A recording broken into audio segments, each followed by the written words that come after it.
mercy is what I beseech. Keep in my heart your remembrance, and in your deen allow me to advance. Help me in my quest, permit me to pass the ultimate test. Help me in my quest, permit me to pass the ultimate test. بسم الله الرحمن الرحيم. الحمد لله رب العالمين، وصلى الله وسلم وبارك على عبده ورسوله الأمين نبينا محمد وعلى آله وصحبه أجمعين. Dear brothers and sisters in Islam, Assalamu alaikum wa rahmatullahi wa barakatuh, and welcome to this new episode of Ask Huda, where I'll try my level best to answer your questions. Before we get the first caller, Ibrahim asks, does an imam have to wear a kamees while leading prayer? A kamees is a shirt that may reach your waist or your thighs or your knees or maybe below that. So what I'm wearing at the moment, this thobe, is considered to be a kamees because it has an opening for the arms and it covers the upper body and some of the lower body as well.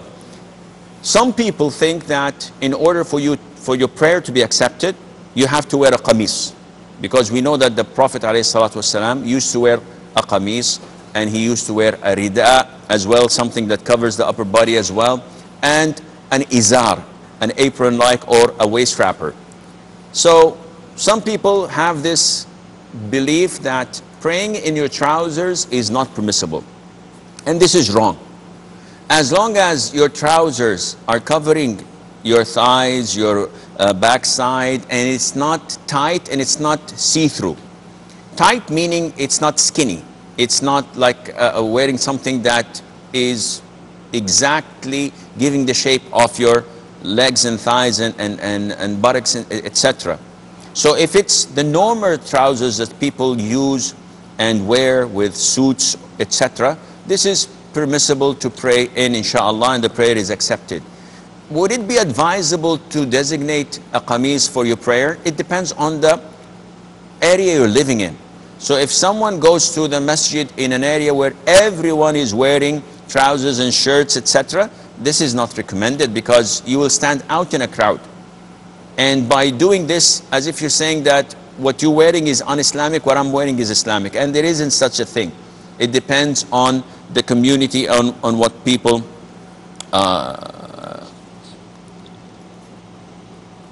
Okay, we have Muhammad from Dubai.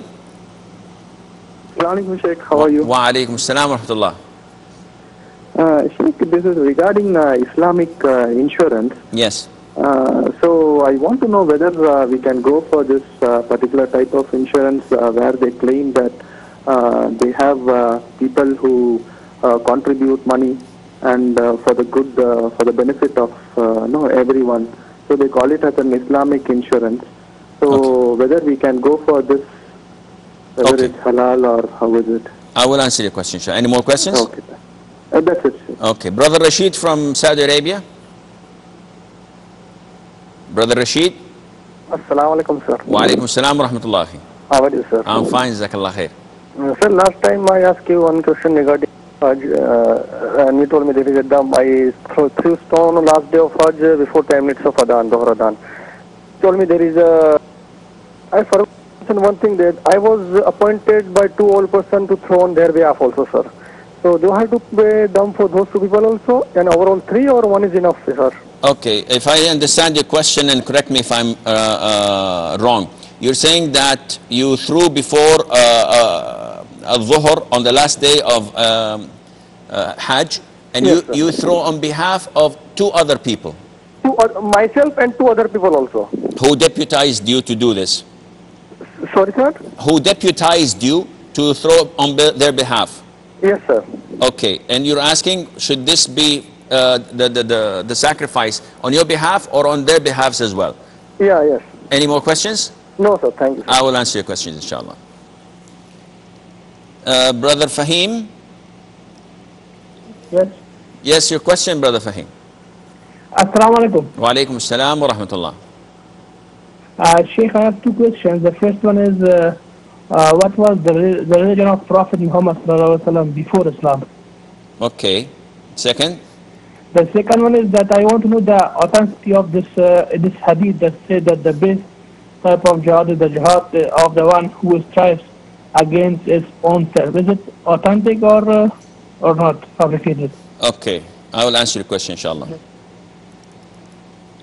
Okay. First of all, Muhammad from the Emirates is asking about the ruling on Islamic insurance. Basically speaking, Islamic insurance, when it was first introduced about 30 or so years ago, the scholars gathered and they gave the verdict that this type, as portrayed to them, is permissible. And what is that type? It is like a group of people joining forces.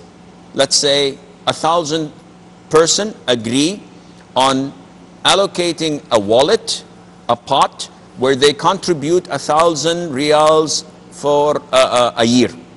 So 1,000 multiplied by 1,000, this is 1,000,000 riyals in this pot. And they agree that anyone who has a car accident or his house is burnt or he has to pay something for an accident that took place, they will compensate that person, and they would consider that this money allocated, the 1,000,000 riyals now, is for charity. It's in the sense of helping one another, only for the 1,000 people. And that is it. So people would have a car accident, or the house would be burnt, or a burglar breaks in, and they give this 50,000, 10,000, 1,000, depending on their need. Once the money is finished, they've spent the whole million, even if it was in the first or second week. If someone comes in and says, listen, someone crashed into my car and I need 5,000 riyals to fix it. And we say, tough luck, we don't have anything in the pot or in the wallet. He said, yes, but I gave you 1,000 riyals. Listen, you contributed. You did not do this as a form of commercial insurance where we have to pay you. The money is over. If this is the case, then this is halal insurance. Why? Because it is a form of collaboration on virtue and on good.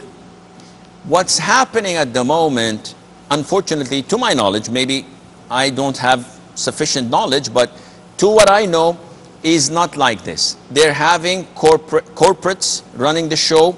They're giving high salaries for the management, for the CEO, for the VPs, for the managers, etc.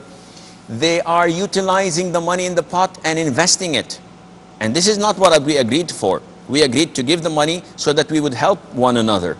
So they're investing part of it, and they are offering normal insurance services. What happens in the middle of the year if the money ran out? If we have floods and all of a sudden everybody wants a financial aid, so we give them from what they've contributed, and the money runs out. What happens? They say, we will borrow. Then this is exactly what the commercial insurance companies are doing. Say, yeah, but we will borrow on good terms, no interest, so they claim, and it goes on and on. So what I see it, the way I see it, that there isn't any such thing as correct Islamic insurance at the moment, especially those run by the corporates, and Allah Azza wa Jal knows best. Rashid is asking about a previous question where he said that the last day of Hajj, he did not throw the jamarat, the pebbles, after the adhan of Dhuhr, which he was supposed to do. And he did this after Fajr. So the scholars say that whoever does not throw on time, or whoever skips one day of throwing the pebbles, then he has to sacrifice a goat or a sheep to be slaughtered in Mecca and distributed the meat that is upon the poor in the Mecca area, in the Haram area. Now he's saying that, okay, I did this also for two people. They told me to do that on their behalf, and I did that. So do I have to slaughter two sheep? The answer is no. The slaughtering is on them. It is their problem. It is their mistake to do this, so you don't have to care about that either, inshallah. Fahim, okay, Muhammad from Emirates. السلام عليكم شيخ. وعليكم السلام ورحمة الله وبركاته. I have a question, two questions. Okay. One question is regarding killing small flies or walking or flying on the air.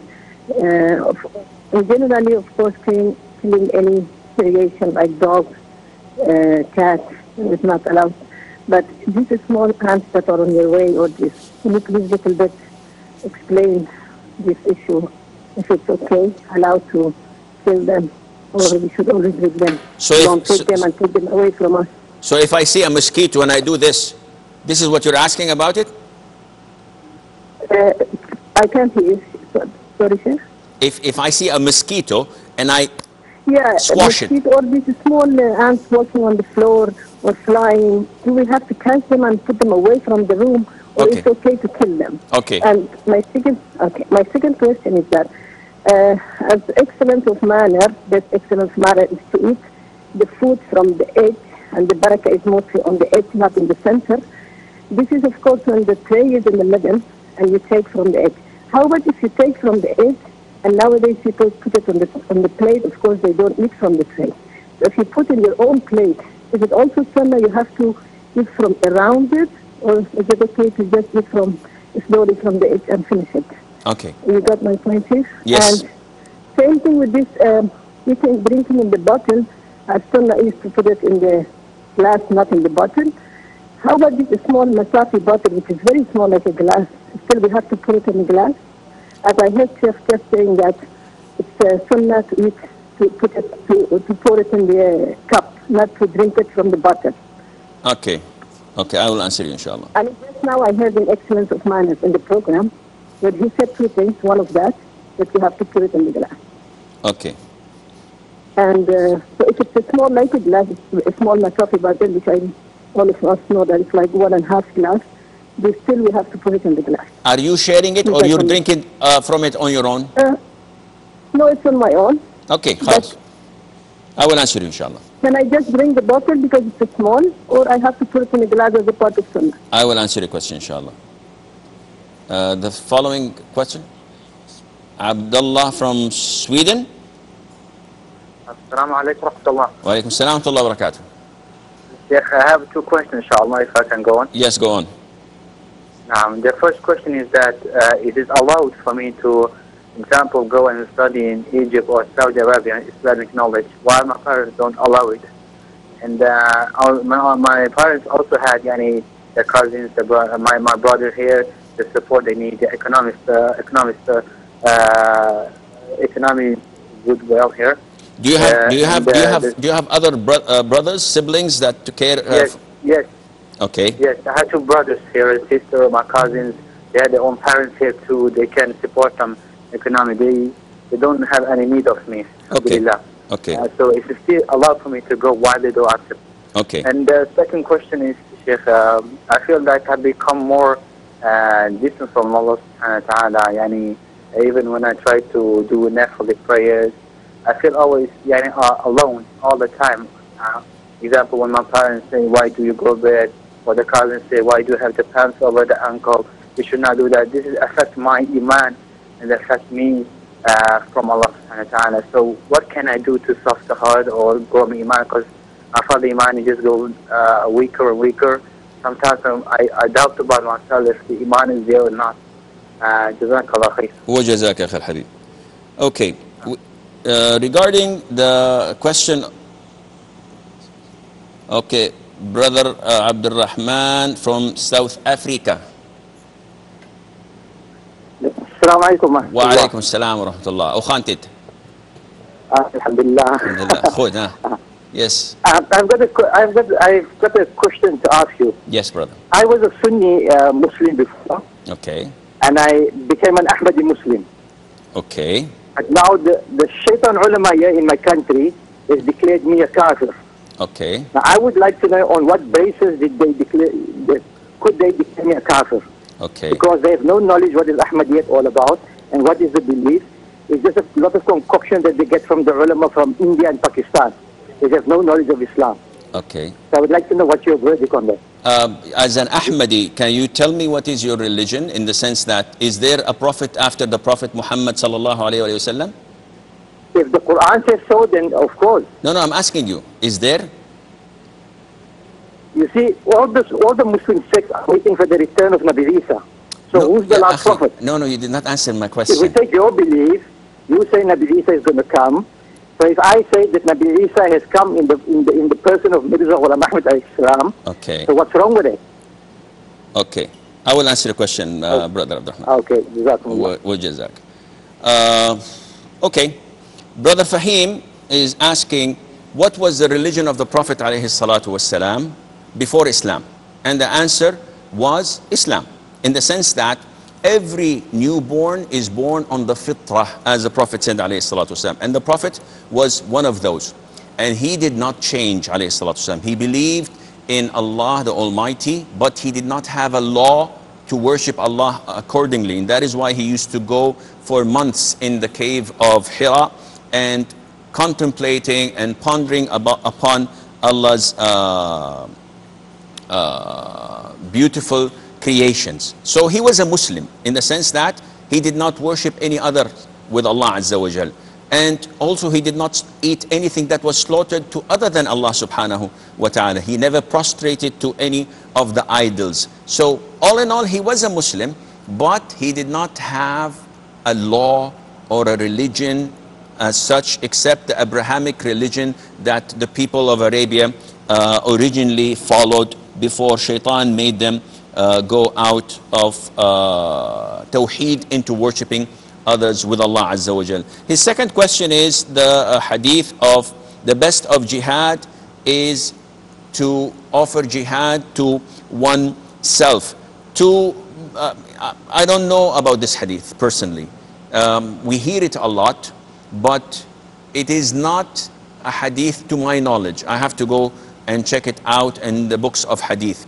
However, we know that jihad is a number of different types. There is jihad of one's self, there is jihad of shaitan, there is jihad of the disbelievers, there is jihad of the hypocrites, and there is jihad of the sinners. And each one has its equipment or weaponry, if you wish, to perform jihad with.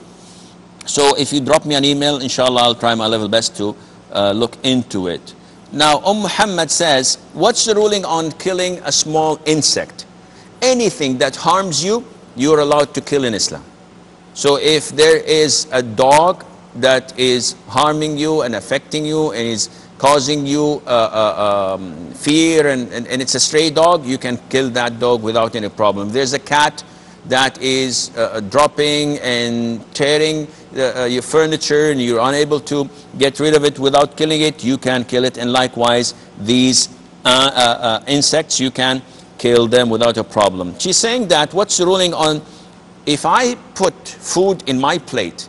Now we know that the sunnah is we eat from the edges of the food and of the plate, and not to eat from the middle, because the Prophet told us that the barakah, the blessing of Allah is something we cannot see, but we know that it exists and we try our level best to detect it. And the Prophet tells us, do not eat from the middle, eat from what's in front of you. So she says that if I have it in my plate, can I eat from the middle? I would suggest that you do not, because the instruction of the Prophet ﷺ is general. And you don't want to eat the barakah, the blessing from the middle, and then have the rest of the food without any barakah. You should try to maintain this throughout your meal. She's asking about that. We know of the prohibition from drinking from the mouth of the water container, which usually brings bad feeling to a person, especially when there are others using it. So what's the ruling on that? If the container itself is a bottle, so if I'm having a bottle of beer, non-alcoholic of course, and I drink from it, or a water container that is half a liter and it's all for me, so do I have to pour it in a glass and then drink from the glass? No, you don't have to do that. You can drink it straight up without any problem, inshallah. Abdullah from Sweden is saying that he is interested in coming to Saudi Arabia to Egypt, to Qatar, any Muslim country where they give Islamic studies as a scholarship, and he would like to study Islam. And his parents disagree and they don't want him to leave. And the ruling is, as long as you have other siblings, as long as your livelihood is not, of your parents, is not dependent on you being there, akhi, you can leave even if your parents do not agree. Because seeking knowledge, especially in the conditions where, in the country where you are, especially in with the target of spreading Islam and being an anchor in your country for giving da'wah and spreading the true Islam among the Muslims there, this is a very noble cause, and you do not require the permission of your parents as stated in the conditions earlier. Now he says that I get sometimes lonely and I feel weak in my iman because, and this is normal, anyone would feel like this, if your parents are against you and the whole community that you live in is free mixing, birthday parties, Christmas is coming, and New Year's celebrations, and probably they would maybe, I don't know, have some more serious sins such as intoxicants, wine, beer, etc. In such an environment, if you're a loner, you would have difficulties, because the Prophet told us, alayhi salatu wasalam, that the wolf does not attack the herd of sheep. He waits until one sheep goes out and then he attacks it. So you are at the moment are the lonely sheep, and that is why you're feeling depressed. That's why you're feeling weak in your iman. You're not encouraged to do so many good things you want to do, but something is pulling you down, and this is what shaitan is good at. So how to do, what to do? There are a number of ways. I always tell the brothers and sisters to follow these ways, especially when they're living in a non-Muslim country. Number one, you have to increase the portion of knowledge by reading the Quran, a great deal of it, not only 1 page and 2 pages a day. No, read a great deal of it. Learn more about the Sunnah. Read a lot about the seerah of the Prophet ﷺ. How did he act?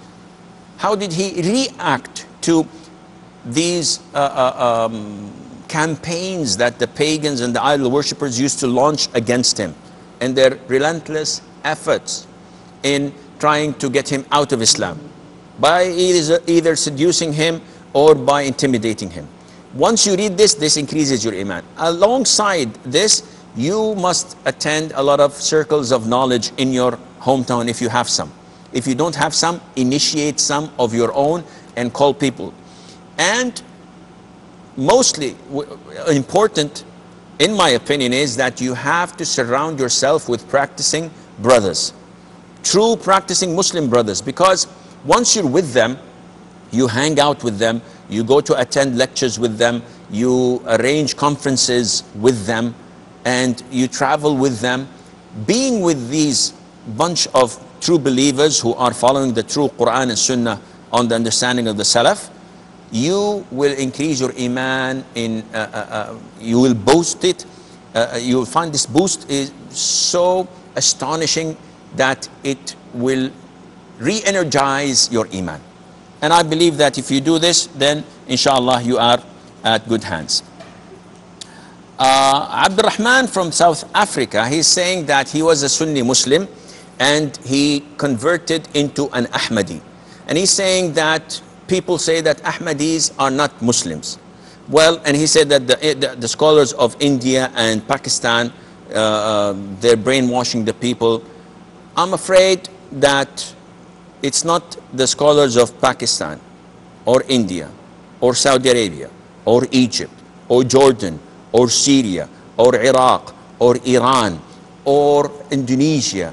The whole of the Muslim Ummah consider the Qadianis, the Baha'is, the Ahmadis not to be part of the Muslims. We are not as Muslims allowed to marry from you. We are not allowed to eat from your slaughtering. If you slaughter a sheep, we can eat a sheep that was slaughtered by a Christian or by the Jew, because they're mentioned in the Quran. Because you have nullified your Islam by falsifying things and claiming that it is part of the Quran, or if not the Quran. The majority of the Ahmadis are non-Arabs, so they don't understand the Quran. If I tell them that 1, 2, 3, ABC, look at me, is a verse of the Quran, say, nice, let's rhyme and make it a song and dance to it. They don't know what the Quran is. They have nothing to relate it to Arabic, so they are just following their shepherd, unfortunately. But anyone claiming that there is a prophet or a messenger coming after the Prophet ﷺ, he's a kafir. He's an apostate, and he's not a Muslim. The thing that he said that, okay, if Jesus Christ is coming at the end of time, this means that there is a prophet after the Prophet ﷺ, and this is not true. Jesus came before the Prophet ﷺ. So when he descends at the end of time, he would not be coming again with a new law. He would not be coming again with a new religion. He would not even lead the prayer when he descends, because Muhammad ibn Abdullah al-Mahdi would be wanting after the Iqamah to lead the Muslims in Fajr prayer, and when he sees Jesus Christ descending, he retreats and he wants him to lead the prayer, and Jesus says, no, it was made for you. The Iqamah was made for you, and you're the one who to lead. And he leads Jesus, Isa ibn Maryam, with the congregation. And this shows you that he does not come with a new religion. He's a follower of the Prophet's ﷺ religion, and that is why he breaks the cross, he kills a swine, and he does not take the jizya anymore from the Christians or the Jews, because he is there. So this misconception, unfortunately, I know that I will not be able to change your mind, because usually people are adamant at what they believe, especially if it is something that deals with their arrogance. So yes, we took this on, and even if it's wrong, we're going to keep on doing it until we die. Unfortunately, you do not constitute 1 in a million of the Muslim world. And unfortunately, you don't have the proper knowledge that Arabs have from the Quran and from the Sunnah. And thirdly, the issue could go on, and it would take ages to probably explain. Okay, Abdurrahman, I don't want to make this a debate, Akhi, because this is not the proper time. It's only for questions and answers. But as long as the people in the control took your call, yes, sir. Muhammad said 72 Muslim sects will invite towards Jahannam. True. But only one will invite towards Jannah. True. Complete. I can prove to you from the Quran, if you don't believe in a prophet, you're a kafir. Not if you believe in a prophet, you're a kafir.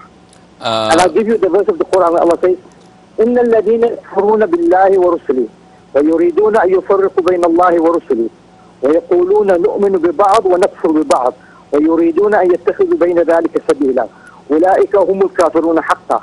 True. Khatam al-Nabiyyin does not mean the last and final prophet. Of course, Muhammad is the last and final glory-bearing prophet. But Khatam al-Nabiyyin means the most exalted, the most elevated of the prophets. No prophet of the Sharia will come after him. My He's friend, the last and final prophet. my This is friend. what we believe. Okay, Abdurrahman, my friend. So I understand what you're coming from. Be just is the closest to My friend, I know everything you are saying. The ayah you have mentioned is in Surah An-Nisa, chapter 4, verse 150. I know, but the problem is with how do we say, colleagues or friends. The hadith that he has quoted states that my ummah would be divided into 73 sects. The Prophet says all of them are in hell except one. He didn't finish the hadith. The companion said, which one are they? Which one is it, O Prophet of Allah? He said, whoever follows what I and my companions follow. And we tell those Ahmadis, Qadianis, Baha'is, where did you come from? The Prophet ﷺ did not prophesize your coming. He prophesied every single thing.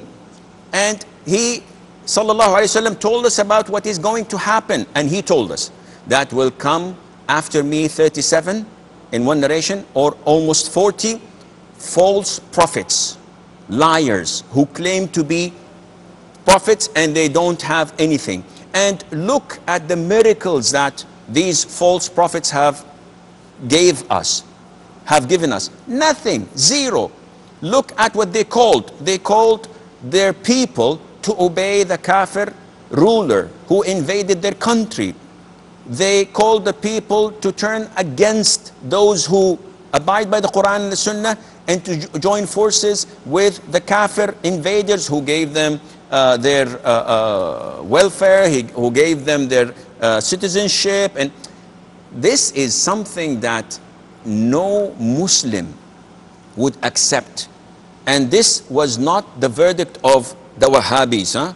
They call us Wahhabis.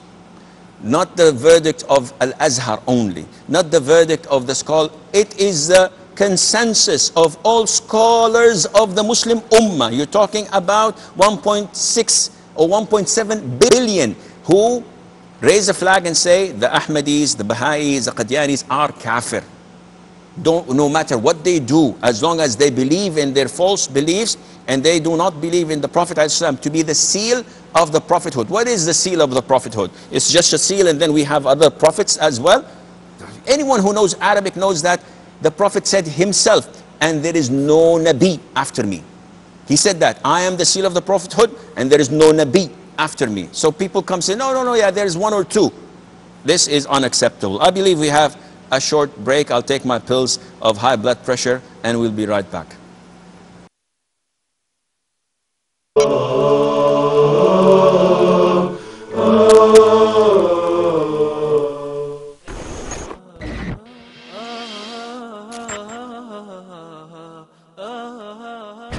Islam is a comprehensive way of life.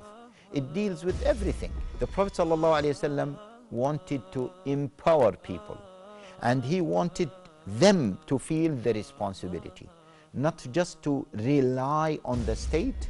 The companions radiallahu ta'ala anhum, and in particular Abu Bakr, Umar, Uthman, Ali, in the beginning they were not pleased and they were not proud to become the Khalifa. These days we see the candidates running to become the emirs. Islamic State has to provide all inhabitants with the basic needs. It has to fulfill their basic needs. One of the main foundations of the Islamic State is to establish justice.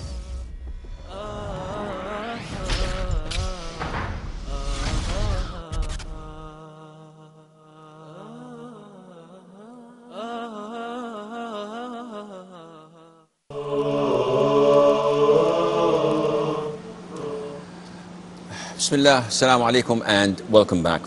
Brother Harith or Haris says that some scholars advise to recite Takbir al-Tashriq after every Fard Salah, specifically Salah that is, from the 9th Dhul Hijjah, which is Arafah day, Fajr, till Asr of the 13th. Is it proven by any authentic hadith? This is something known to the scholars as the specific Takbir and the general Takbir. The general Takbir is to offer takbir whenever you are from the beginning of the month of the Hijjah until the day of Arafat or the day of Eid, until the Imam comes out. And the specific takbir is to be done after the Fajr Fard of Arafah, the 9th, only after Fard Salat, until the last day of Tashriq, which is the 13th of Dhul Hijjah, because the Prophet said ﷺ that these days, the days of Tashriq and the day of Eid, are days of eating, drinking and remembering Allah. And Abdullah ibn Umar and his father Umar in Mina, they used to fill Mina with takbir. Abdullah ibn Umar, may Allah be pleased with him, and other companions used to go during the 10 days of Dhul Hijjah remembering Allah Azza wa Jal and offering takbir. And also it was reported that the scholars say, but it is not an authentic hadith. And that is why Sheikh Abdul Aziz ibn Baz and other scholars say that it is reported. It is not an authentic, but due to the fact that weak hadiths in such incidents, they say it is permissible to apply, as there are other quotations from the companions. So this strengthens that, and that is why it's being practiced. We have a caller, Abdullah from Nigeria. Assalamu alaikum, Sheikh. Good evening. Good evening to you. Alaikum salam, akhi. Yes, Sheikh, this goes to show you the kind of people we have that are practicing Islam. I mean, it is very unfortunate that an intelligent person like the last caller, Yes. I'm very surprised, and may Allah subhanahu wa ta'ala guide us to the right path. Ameen, ameen. I have two questions, Yes. Sheikh, regarding zakat. The first one is, if you are owing somebody some money, and then you want to remove your zakat, can you tell that person that, okay, I'm giving you $1,000, this $1,000 I'm giving you as zakat, and I am now going to use it to wipe out the debt that, I'm owing you. Can you do that? Second And question. the second one is a branch of the first one. If, for example, you say, okay, I have $1,000 with you. It's my money. You have not paid me. So what I'm going to do now is give this $1,000 to Mr. A and B $500 each. And I'm going to now use it as my zakat, that you are going to give out this $1,000 to Mr. A and B. Okay. Because you are rich, you cannot take it. I don't know if you get what I'm trying to say. I understand the question. I will answer it, inshallah. Thank you. You're welcome. Abida says that it's permissible to make wudu with your earrings. I believe that she is referring to the earrings, or on however you loosen it, meaning you wash around the earrings. Well, as for your question, and as for the rings itself, it was not reported that the Prophet ﷺ, whenever he performed wudu, used to take the ring off. So some scholars, and this is the opinion of Sheikh Ibn Uthaymeen, says that it is considered to be part of the finger, and you can perform your wudu normally without having to remove it. But the majority of scholars say that you have to loosen it a little bit so that you ensure that the water comes underneath. And likewise with the earrings, but there's a big difference, because in the finger you have to wash it. With your ear you do not have to wash it. What you have to wash is your face without the ears. So you wash your face, and when it comes to the place where you wipe over your head, you do this in this way. You go back once and you come forward. This is wiping the head. And then for the ear, you just rub the inside and the outside once with the same water that you use to wipe over your hair. So you do not actually wash or even reach the area where the earrings are. So even if you reach where close to by, this is sufficient and enough, inshallah. Abdullah from Nigeria had two questions, and the first question was that I gave someone a loan, let's say $1,000, and 3-4 years and he did not pay. So I said to myself, okay, this year I have to give $5,000. I'm a rich man. I have to give $5,000 to the poor as zakat, as my zakat. So I said, okay, $1,000 of my zakat, I will go to this friend of mine and say, listen, the $1,000 you borrowed 5 years ago and you're unable to pay it back, tell you what, let's call it even. This is zakat and I'm giving it to you, so touche. We don't have to worry about that debt anymore. Is this permissible? And the answer is no. Why? Because the money that you were supposed to get out of your pocket, $1,000, is back into your pocket because that person is unable to give the money, the loan back to you, which means that you have struck two birds with one stone. And this is conflict of interest. The money has to come out of your pocket and be given to the needy, not to just erase it from his loan or from my accounts. What should I do? If that person is in need for zakat, he's eligible for zakat, I'd give him $1,000 or $2,000 or $3,000 as zakat. And he would take the money and now it's his. Now, whether he wants to give me back the $1,000, the loan, or not, this is up to him. There's no forcing him. Likewise, I cannot go to him and say, listen, give $5 to Ahmed and $5 to Abdul Rahman. And this is as part of my zakat. Because he may not have the money in hand. So this is, again, not permissible. We have a caller from Nigeria. Ibrahim from Algiers? Algeria. Yes, Ibrahim. Hello, Sheikh. Yeah, hello to you. How are you, friend? Hello. Yeah, fine. May Allah bless you. You too. Jazakallah khair. Sheikh, my question regarding the money exchange. Okay. Yeah, in some country we have what we call the black market. So we buy and sell, euro or dollar from the black market. So does it have it the same ruling as the gold, what we call yet, or doesn't matter? We sell it and buy it, but in many ways, but we will take it as goods. Okay, when you sell and buy, it is simultaneously you take and give at the same time? Yeah, we say we buy and sell, but does mean yes, or doesn't matter? We take, the money or the euro or the dollar as a good, as any other good. Yes, but the most important thing in the transaction of money exchange is that I give you 1,000 euros, you give me $1,500 at the same time, not giving you and then after a few hours I give it back. It has to be simultaneously. I see.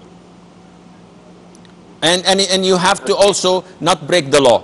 So if the black market is not breaking the law and they're allowing it and they're turning their face to the other direction, it's okay. But if it's against the law and you know that if being caught you're going to be thrown into jail, this is not permissible.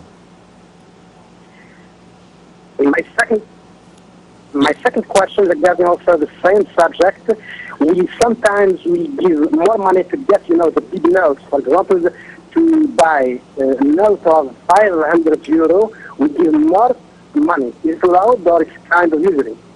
I am not sure I understand the question. You give 500 euros to what? We give more money to buy, the big notes. For example, we used to buy 500 notes. We give more money. Is it kind of usury or it's allowed? You buy it from whom? Someone gives you 500 euros? From the black market. So you're buying money with money in the same time giving and take? Yeah, that's right, yeah. No, okay, no problem. No problem. I will answer your question, inshallah. Abdullah from Sweden. Brother Abdullah? Assalamu alaikum. Wa alaikum salam. Sorry, I was questioning you later on about this hadith. You said about the wolf and the sheep. Yes. It's easy for the shaitan to take the Muslim. I just want a right understanding of the hadith. And also, if I struggle to get through this calamity I have right now, and we know that Allah subhanahu wa ta'ala knows everything, He sees everything, will I be accountable of this situation I am, like the money go lower and so on? Okay. And also, I feel that the knowledge I gained from the brothers, I forget the knowledge I gained, like basic knowledge about Tawhid Rububiyyah, Uluhiyyah, about Al-Asma wa Sifat, this basic knowledge, what Allah kind of blesses me with. I forget that right now. So how can I do, inshallah, so to gain this knowledge back, prove Allah subhanahu wa ta'ala that I really want His guidance. As I say to the brothers, I can fool you, but I cannot fool Allah subhanahu wa ta'ala. And when He has guided me for 2 years ago, I want to be steadfast of the important truth, inshallah, because like all the Muslims, we want to be good, and to be good, we have to follow the guidance. Jazakallah khair. Wa jazak. I will answer the question, inshallah. Ibrahim from Algiers, he's asking about money exchange. Money exchange in Islam is permissible. If I have $1,000 and I come to you and I say, how much you going to buy this from me? And you tell me, I'll buy it for 2,000, whatever. And I say, okay. And I give you 1,000 and I take 2,000 at the same meeting without any postponement. Give and take at the same time. This is permissible in Islam. Now, his second question is, what about if the euro costs in my country, in the normal banks, €1 for $1. But because we have a lot of tourists coming and we give them a better price. So instead of buying the dollar for €1, we buy the dollar for 1.5 euros. And they would not find this rate anywhere else. Again, this is permissible. If you sell or if you buy the dollar for 10 euros, no problem. For 100 euros, no problem. As long as we agree, and as long as I give you and I take from you at the same time, this is permissible, providing as stated that this is in accordance to the law. Because you have to respect the law of the country you're in. If the country tells you that this is illegal and you're not allowed to do this, then you should not do it. But if it's everywhere, if it's in the market, someone comes to you and says, hey, I've got something for you. You want to take?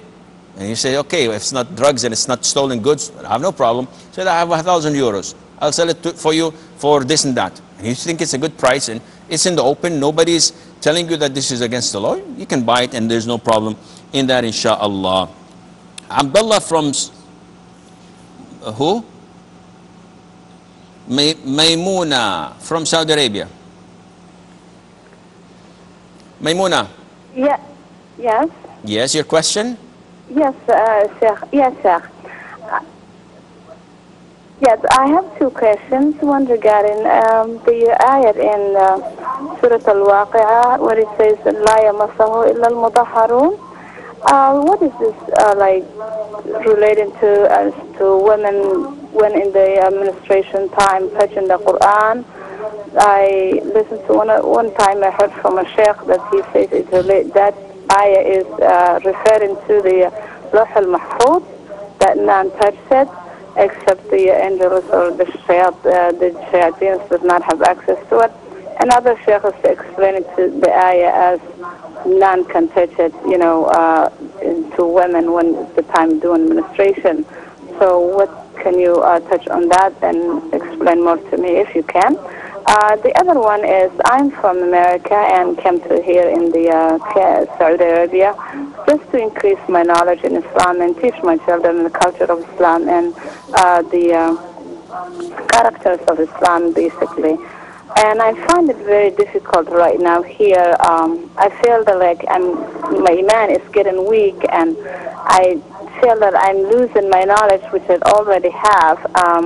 I'm finding a hard time to increase my knowledge in Islam due to the lack of language and really less resources of where to learn and what to do. Okay. Okay, I will answer. You know, I heard that you're from here, so if you can mention some few resources would be great about that. Inshallah. I will do that. Abdullah from Qatar. Assalamu alaikum. Wa alaikum assalam wa rahmatullah. Sheikh, my question is regarding wudu. Okay. I was informed by someone that while making wudu, while washing your feet, you're supposed to wash your right foot with your right hand and left foot with your left hand. As far as I know, while doing masa, this is the case. Please advise on this. Okay. Any more questions? Jazakallah khairan. Jazak. Okay. Abdullah from Sweden, he was asking about the meaning of the hadith that I've mentioned. The Prophet said, alayhi salatu wasalam, إِنَّمَا يَأْكُلُ الذِّئْبُ مِنَ الْغَنَمِ الْقَاصِيَةِ. This is the Arabic word, that the wolf only attacks or eats the stray sheep. Meaning that when the sheep is with the herd, the wolf would not attack them all. He would wait until one is a renegade, one is wandering around alone, and then he will attack it. Likewise, shaitan does the same thing. So this was a metaphor, this was a parable that has been given to us by the Prophet ﷺ, that the community, the practicing brothers surrounding you are your pack. They are your herd. They're watching your back. And the shaitan is the wolf. The minute you say, I'm fed up with the brothers, I just want to be on my own, I want to have a quality time, I want to wander on my own, this is when shaitan comes to you. So this is the meaning of the hadith. And he's asking his second question, if I understood it correctly, does Allah hold us accountable for such feelings of depression and for weakness of iman? The answer is no. This is something you do not have a grip on. It's not your responsibility. It's not that I wake up in the morning and I say, I look into my forearm and I say, I see a thermometer saying that, oh, my iman is low or high, and then I adjust it. It is something that is a calamity and a test from Allah Azza wa Jal. What Allah holds us accountable for is what we do to reach such a level. So if you spend your time watching movies and listening to music, and then you go to bed and you wake up in the morning depressed, you're feeling sad and you're feeling blue, this is what you have achieved with your own two hands. But if no, because this is the environment, I'm trying to improve, I'm trying to progress, but I'm unable to do this with the environment I'm living in, then Allah Azza wa Jal would not hold you accountable for that. Hiba from Saudi. Assalamu alaikum, Shaykh. Salam wa rahmatullah. Okay, I just have a question regarding, we're always taught that we're supposed to forgive and, try to look over the faults of others. And that's better than, either seeking revenge or just not dealing with people. But then there's also, an idea that we learn about against the enemy, and against people who have oppressed you. So where's that line between when you have to forgive this person or make dua against this person, especially if they're a clear enemy and if they're not dealing with you according to Islamic behavior? Okay. Any more questions? Thank you. Thank you. That's it. Okay. Safiya from the Emirates. Listen to me from the phone and mute your TV, please, Safiya. Yeah, I heard you, Sheikh. Assalamu alaikum. Wa alaikum salam. Sheikh, I would like to ask you, rather tell you that I have been suffering from an irritable bowel syndrome kind of disease from the last 3 years, okay, which has made me very much housebound, and I'm unable to move out and do my daily activities. Slowly, the condition is becoming kind of worse. So I am also shortening my prayers. Only making it farad. But most of the days of the month, I'm unable to get up for Fajr, and I feel extremely guilty after that because of taking medication in the night, etc. Also, that is one thing I feel guilty. I just want you to help me or tell me some 2-3 words of consolation or piece of advice which would make me feel better. Okay. And one more question I wanted to ask you, that since I'm so much housebound, I am reading a lot of Islamic literature. I think it's a blessing in disguise, probably. And getting myself acquainted with the religion. But sometimes in the evenings, when I am alone at home and I'm getting a little bored, I'd like to watch a bit of television. Is that permissible? If you're watching some soap operas, just, some mindless comedy or something, because I know it is not allowed. So can you just shed some light on that? Thank you so much. You're giving the fatwa yourself. Okay, I will inshallah try to address your question. Okay, I have 5 minutes. Jazakumullah khair, the people in the control are telling me after having this slot. Okay, Maymuna from Saudi Arabia, she says the ayah in Surah Al-Waqi'ah that only the purified can touch it. إنه لقرآن كريم في كتاب مكنون لا يمسه إلا المطهرون. So what is the meaning of that? The scholars say that لا يمسه إلا المطهرون is a reference to the preserved tablet, that no one touches it except the angels. So it is not in reference to the Quran. So this ayah has no reference to the Quran. However, the majority of scholars say that you should not hold the Quran in your hand, the book itself, if you are in your menses. You can recite it from a tafsir, a book of tafsir, from your PDA, from your mobile phone, from your computer, and this does the job.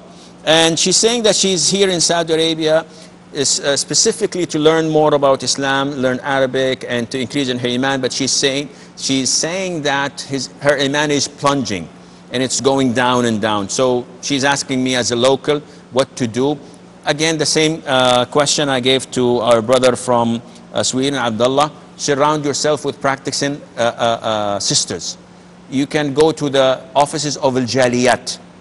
And these da'wah centers, they have classes for sisters and they have gathering for sisters, especially here in Jeddah, mashallah. They are doing a good job. And also in Riyadh, it's even better and better, mashallah. So they are thriving to make an environment for the brothers and sisters to learn more about their religion and to be in a community where they would have their iman increase. Give it a try, and inshallah, I hope that you pray for me afterwards. Abdullah from Qatar. She's saying that one told her that when you're washing the right foot in wudu, you have to use your right hand. And if you're washing the left, you have to use the left. And this is baseless. This applies only when you are wiping over the socks, because this is a sunnah. So when I perform wudu and it comes to the part where I have to wipe over my socks or my shoes, then in this case, this is what I do. Right for the right and left for the left, and it's one wipe, that is it. But in washing, no, you can use both hands without any problem, inshallah. Hiba from Saudi Arabia says that there's a confusion in her mind when to forgive and when to seek a vengeance. Because what's the line? Allah described the believers to be humiliating themselves to the Muslims and to be arrogant and tough to the non-Muslims. So when someone of your Muslim brothers does something, sisters that is, does something wrong to you, the sunnah is that you forgive. And this is the higher grade. If you seek your right and you avenge yourself without exceeding or without going into extreme, this is permissible. فَجَزَاءُ سَيِّئَةٍ سَيِّئَةٌ مِثْلُهَا. A sayyi'ah with or by a sayyi'ah, there's no problem. But whoever forgives and tries to do good, then this is definitely better, and his reward is with Allah Azza wa Jal. And this is what Abu Bakr did, may Allah be pleased with him, with his cousin Mastah ibn Athatha, when he slandered the mother of the believers, Aisha, his cousin's daughter. So he was so poor that Abu Bakr used to give him allowance. Abu Bakr said, no more. Because of what he had done, I would never give him a single penny, until Allah Azza wa Jal revealed this beautiful ayah in Surah An-Nur, and the Prophet recited it to the Abu Bakr, and where Allah says that you should forgive and you should pardon. Don't you want Allah to have mercy on you and forgive your sins? Abu Bakr said, yes, I do. By Allah, I will continue to give him his allowance. So if this is the case, yes, you should forgive and pardon. But if it's with an enemy, with a disbeliever, with someone who is relentless in taking your rights, he's taking your money and you forgive him, he takes your money. Now this is not logical. This, you have to draw a line, because this is an antisocial element, as they say. Safiya is having this illness. May Allah Azza wa Jal cure her and restore her health back to her. And she is depressed because of losing Fajr due to medication she takes. And she doesn't know what to do. Well, I'll give you a simple remedy. This illness is a test from Allah, and you're not the only one. Ayub, peace be upon him, the Prophet of Allah, was tested with a severe illness that people neglected him because of his illness. It was so awful to them for 18 years, and he's a prophet. So you're not even close to him. So inshallah, and your illness is not as close to his or as bad as his. Pray to Allah Azza wa Jal, and Allah Azza wa Jal will cure you and will reward you for your patience. And this life is only moments. You blink and you open your eyes and years pass by. Blink another time and you won't be able to open your eyes because you're dead. So this is a test, and you are in the examination room. You are doing your test. Be patient and do a lot of ruqyah.